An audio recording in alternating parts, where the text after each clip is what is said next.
목표 설정이고 여기는 이제 대화에 초점을 맞추는 겁니다. 자, 그리고 내가 어떤 말에 대해서 새롭게 정의하는 것. 아까 제가 온전함이라는 단어에 대해서 온전함이라는 단어에 대해서 어떻게 정의할 수 있나요? 이렇게 제가 재정의하는 겁니다. 이게 굉장히 중요한 겁니다. 재정의. 자, 그리고 시각화. 그것이 이루어졌던 모습, 그게 잘 됐던, 그게 목표가 이루어졌던 모습은 어떤 모습인가요? 그걸 한번 그려보시겠어요? 이렇게 그려보게 하는 시각화입니다. 시각화를 통해서 그 사람이 이거는 코칭 질문할 때 보호를 물어볼 때 많이 물어보는 거예요. 시각화가 됐는데 그게 이루어진 모습을 얘기했는데도 불구하고 에너지가 안 일어난다. 그럼 그 사람이 목표가 맞는지 한번 물어보시면 돼요. 지금 방금 이루어진 모습을 얘기하셨는데 그렇게 에너지가 많이 느껴지지 않는데 이유는 뭔가요? 물어보면 됩니다. 그때는 코치 카드를 써요. 코치 카드는 뭐냐면 포즈라고 있어요. 포즈 카드는 잠깐 멈추는 거예요. 포즈 카드를 멈추고 잠깐 지금 코칭을 멈추고 이걸 잠깐 코치가 보여주는 겁니다. 잠깐 멈추고 지금 제가 생각할 때는 이런 생각이나 감정, 느낌, 직관 등을 함께 나누는 거거든요. 제가 느끼기에는 그렇게 에너지가 안 느껴지는데 어떻게 생각하세요? 라고 포즈 카드를 쓰면서 얘기하는 겁니다. 그러면 좀 더 편안하게 코치가 멈출 수 있어요. 포즈는 중단시키는 게 아니라 잠시 멈추는 거니까 고객으로 하여금 이 대화는 계속되는데 잠시 멈췄구나. 그럼 이제 그 얘기를 쭉 나누고요. 쭉 나누고 나서 그 다음에 또 그 이야기를 나누도록 하면 됩니다. 자, 이게 이제 고을에 대한 얘기고요. R은 현실 점검입니다. 현재 점검이고요. 자, 두 번째는 그 부분에서 밸런스를 가지고 보는 겁니다. 내 삶의 균형, 밸런스를 가지고 보면 그 부분에 대해서 현재 내가 뭔가 원하는 게 있는데 밸런스로 보니까 그게 깨져 있는 부분들도 있을 수 있다는 거죠. 일로 보면은 가정이 어려울 수도 있고요. 아니면은 내가 어떤 부분에 대해서 밸런스를 가지고 한번 점검해보는 현실 점검이고요. 자, 그리고 내가 혹시 벗어나기 싫어하는 안전한 곳에 혹시 있는 게 뭐가 있는지 한번 안전한 곳도 한번 돌아보게 하는 거고요. 자, 마지막으로는 그런 일어났던 패턴들이 있다는 거죠. 어떤 패턴들이 있는지. 네. 그래서 아까 목사님이 얘기했던 그 패턴은 컴퓨터를 켜면 항상 게임을 하는 패턴이 있었죠. 네. 그런 패턴들을 한번 돌아보게 하는 겁니다. 이게 현실을 점검하는 것이고요. 자, 그 다음에 대안입니다. 대안. 어떤 방법들이 있을까요?도 있겠지만 새로운 내가 가진 자원을 활용해서 좀 새로운 방법을 찾아본다면 이런 것도 있고요. 사람을 통해서 좀 그런 방법을 찾아본다면, 그리고 내가 좀 투자해야 되는 부분에서 어떤 부분에 좀 더 투자해야 됩니까? 이런 부분에 대해서 요 네 가지를 통해서 좀 다양한 방법들을 좀 찾아보도록 하는 게 있습니다. 많은 사람들은 그냥 방법만 찾아요. 그런데 주변에 도움을 받을 사람도 하나의 자원이거든요. 요걸 생각하지 않고 간다는 거죠.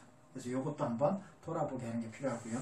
자, 마지막 실행입니다. 그래서 뭘 실행할 겁니까도 있지만 그 목표를 이루기 위해서 실행 절차를 한번 얘기해 주시겠어요? 어떻게 하고 이런 것도 얘기되고요. 그런 환경을 어떻게 만들면 좋을까요? 그리고 그 했다는 것을 어떻게 내가 스스로 점검을 할까요? 점검하는 주기를 어떻게 만들까요? 그것을 했다는 것을 제가 어떻게 할 수 있을까요? 이런 점검하는 부분에 대한 것. 이렇게 해서 대안과 실행이라는 부분에 대해서 얘기를 나누는 것이고요. 자, 이거는 코치 카드입니다. 코치 카드는 코치가 사용하는 카드입니다. 고객이 사용하는 카드가 아니에요. 코치가 멈추는 겁니다. 잠깐 멈추고, 자, 지금 그 부분에 대해서 어떤 생각들이 올라오셨어요? 어떤 감정이 드셨어요? 이런 부분들을 얘기하는 거고요. 자, 그 다음에 의미 확장과 구체화. 이거는 제 책에 보시면 이게 나옵니다. 청크업과 청크다운에 대한 질문. 고객은 굉장히 디테일한 얘기를 얘기할 때는 청크업을 시켜야 되는 거고요. 굉장히 큰 얘기를 할 때는 구체화 시켜야 됩니다. 목사님 얘기가 나 온전하고 싶어요. 그럼 구체적으로 온전함이라는 것은 무엇을 얘기하는 건가요? 하면 구체화 시켜야 되는 거고요. 우리 책상 좀 정리하고 싶어요. 그로우 카드 좀 사용하고 싶어요. 그로우 카드 사용하는 것이 나에게 어떤 의미가 있습니까? 자녀와 대화가 돼야 되니까요. 이렇게 디테일하면 좀 의미 확장이고요. 좀 큰 것이면 좀 구체화하면서, 이거는 코치가 질문하면서 진행할 수 있습니다. 이것은 목표를 찾기 위한 중요한 카드입니다. 마지막 카드가 목표와 연결이에요. 이건 뭐냐면 실행까지 다 나왔어요. 그럼 코치가 물어봐야 돼요. 자, 이거 실행하는 것이, 제가 목사님한테 했던 것이, 자, 게임을 하지 않는 것이 내가 온전함이 되는 것, 말씀대로 사는 삶과 연결이 됩니까? 라는 걸 물어봤죠. 이렇게 하는 것이 저게 됩니까? 했을 때 오케이, 된다라는 거. 목표를 한번 점검하는 겁니다. 실행과 목표가 달라지는 사람이 있어요. 지금 얘기가 어딘가에 안 맞았다는 얘기예요. 핀트가 안 맞았다는 거죠. 그래서 이 부분은 점검해 보셔야 됩니다. 점검하면서 마무리하는 것이 목표와 연결입니다. 이게 코치 카드고요. 1회 세션이 다 끝났어요. 코칭이 끝나고 다음번에 만나기로 했습니다. 고객을. 다음번에 고객을 만나기로 했다면 요걸 물어보는 겁니다. 다음번에 고객 만났어요. 만나서 저번에 뭐 실행하기로 했어요. 실행하기로 했다. 자, 그럼 물어봐야겠죠. 저번에 뭘 하시기로 했는데 뭘 계획하셨어요?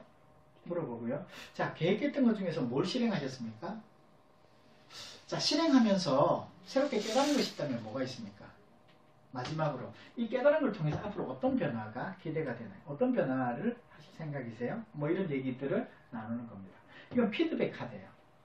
피드백 카드는 이런 부분들을 통해서 고객으로 하여금 행동했던 걸 통해서 자각할 수 있도록 도와주는 카드입니다.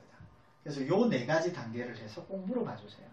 코칭은 요걸 통해서 이 사람이 정말 중요하고 새로운 아이디어가 뭐가 있었는지를 요 내용들을 통해서 다시 한 번 더 느끼게 만들어주는 겁니다. 이게 피드백 카드예요. 그래서 피드백 카드는 두 번째 세션을 진행할 때는 요 4개 카드만 꺼내놓으시면 돼요. 4개 카드만 꺼내놓으시고 진행하시고 그 다음에 얘기되기가 충분히 됐다고 한다면 다시 접고 저 16장 카드를 다시 꺼내시면 됩니다. 16장을 다 쓰셔도 되고 4장만 쓰셔도 됩니다. 자, 이것은 여러분들이 코칭을 좀 더 수월하게 하는 방법도 있지만 한편으로 보면은 코치가 놓치지 말아야 되는 맥락들을 제가 16가지 포인트로 놔둔 거예요. 그리고 코치 카드로서 놔뒀기 때문에 여러분들이 그것이 머릿속에 충분히 들어가 있을 때는 굳이 안 해도 됩니다. 안 해도 되고요. 그러나 그런 부분들에서 고객이 코치는 머릿속이지만 고객이 없잖아요. 그래서 처음에 고객이 뭘 하는 거지 모를 때는 요거 보여주고 하면 좋습니다. 이거는 고객에게 편의상을 하는 거고 코치도 어느 정도 레벨을 올리기 위해서 필요한 카드라고 보시면 되겠습니다. 자, 그렇게 활용하시면 되겠고요.